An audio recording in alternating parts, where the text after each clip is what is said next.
We just want closure. We just want to know what happened to him. So if you know anything, I'm begging you in the name of Jesus to help us.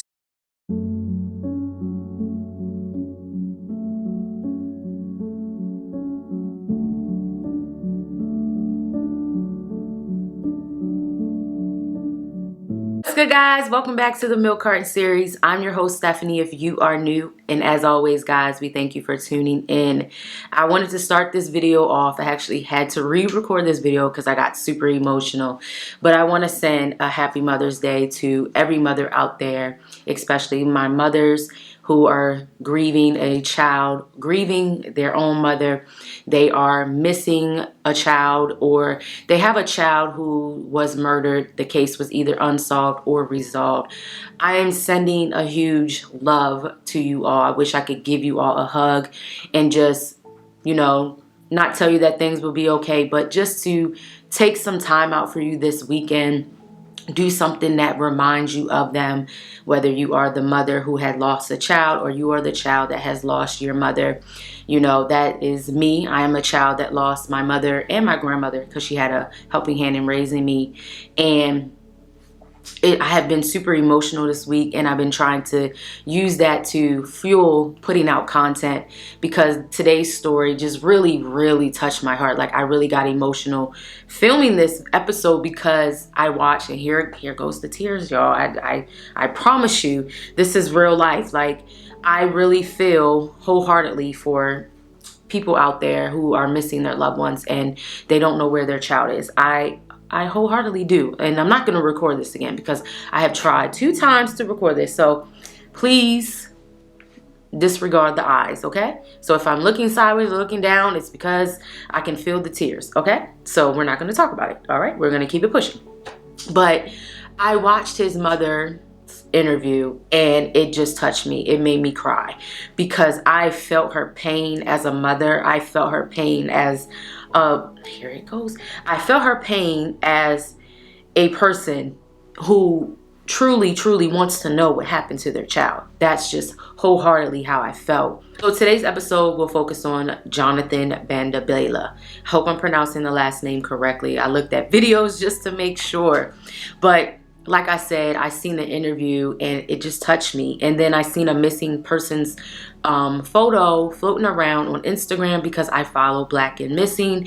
And if you guys didn't know, they have a 4-part documentary series focusing on Black people that are disappearing and how they have come to the conclusion that there's a lot of Black men missing more than there is women, and a lot of people just don't touch on it. So I had to put Jonathan's story on our platform today.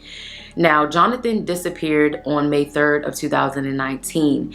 Jonathan was described as a loving son. He was very handsome. He looked like, he loved to smile, and his family just describes him in such a beautiful light. So that really touched me. I don't like to smile. Anybody can see him in his picture, always smiling. And on this day, Jonathan has set out to go to Los Angeles for a soccer tournament because he did disappear from Oakland, California. Now, Jonathan's mother does say how they said their goodbyes, see you later, and how he was going to call her on Sunday because I believe back in 2019, it was Mother's Day weekend. And so when she didn't get a phone call on Sunday, which this was not like Jonathan to not call his mother because they describe a very close relationship. And when he did not call her, she got scared. She got terrified. So on May 4th around 1:30 a.m., witnesses called 911 to report seeing a man either standing or sitting on the guardrail on the San Mateo Bridge. Hope I'm pronouncing that correctly. Overlooking the San Francisco Bay. And of course, his car was literally right there. Now, 20 minutes later, the California Patrol highway people come and there is no sighting of a young man either sitting or standing. Now, what's strange about that is if you get a reporting, I'm not really sure how things go, you would think that they would search the water just to maybe see if it is a rescue just in case. Well, that did not happen. So about an hour later, Jonathan's vehicle was towed to a private towing lot. And this is where the case gets kind of strange and crazy for me. because it was like there was no urgency. There was no, what's the word? Sympathizing that a young man may have jumped over the bridge. Now, on May 9th, I read it on one of the articles that this was when the family was notified about the vehicle being on the private towing lot. And the strange thing about this, the car was never searched, properly searched, let's just say that. And there was a mix-up, I guess, because the car wasn't officially registered in Jonathan's name. So that's kind of why they didn't put two and two together, because, of course, there was a missing persons report out there regarding his disappearance.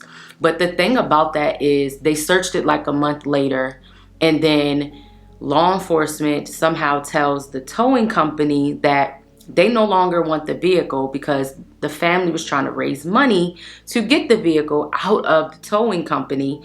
But the towing people tell them that the car has been sold. Like, what? What do you mean my son's or my family member's car is sold? And my thing is, why would you go off the strength of them and not consult the family? That is completely strange to me. And when I was watching Access Hollywood, the spokesperson for the family even said how the missing persons case literally just sat. It literally just sat. There was no urgency to look for him. There was no putting two and two together. There was really no urgency to search the waters just to see if maybe he did jump over. And even if they did do it, at this point, you probably didn't find anything, because I'm sure the water was probably moving at a fast speed if he did jump over. Now, the family does say that Jonathan was in good condition and good mental space. So they do not believe that Jonathan would commit suicide. And when I was watching Access Hollywood, they showed like a map. If I find it, I'll put it in here. They showed a map of how, where he curved off at, where the vehicle was found at and where he was supposed to be. Police say Jonathan's car was found the next day on a bridge heading westbound, which was concerning as Jonathan was supposed to be heading south to LA. It was literally like going the opposite way of where he was supposed to be. So there's a lot of uncertainty. There's a lot of unanswered questions for this family, and they just want answers. They want answers to have closure. And I do pray that they do get the answers that they seek, because no mother, no father, no sibling should have to endure this. And even so, the nature of getting his name out there, because like I said, I never heard about this case. Only found out about this case because of Black and Missing. And I think it speaks volumes to know that we have more work to do in order to get people's names out there, people of color, because we are truly our own advocates to do the work. And it sucks wholeheartedly to know that, but it's something that we can't complain about. We just have to put in action and do. And that's pretty much all the information regarding 19-year-old Jonathan. I really do pray that his family gets some answers, because I cannot imagine how that feels, like to know that your loved one is missing and you just have no clue as to what they were mentally thinking or, what was going on. And there was a clip on Access Hollywood that they showed someone going through the toll right before witnesses called and said that this person was about to jump off the bridge. It's just truly sad, and I just extend my whole heart and love for this family. I do pray that they get answers that they seek, like I have said multiple times. I'll keep saying it because we have to do the work in order to get these names out.